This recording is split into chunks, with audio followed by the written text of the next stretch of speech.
kuna academy mobs na come up na vitu zitaanza kufunguka very soon.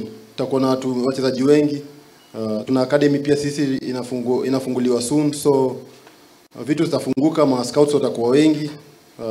Endelee na hiyo moral pia coaches kupatia vijana hiyo chance ya ku showcase their talent, waweze kutoka kwa hizi mashida pia na hizi mambo mingi za wafanya wa lose focus. So endelee na hiyo moral ya kupatia guidance na tutakuwa na future poa. Tulikuwa inspired na kusaidia vijana kusupport grassroots level football, kutoa vijana kwa mihadarati, because tukuweka busy at least kuna mtu mahali hata umia manini ya manini, because most of the time an idle mind, kijana akiwa na idle mind inakuwa mbaya.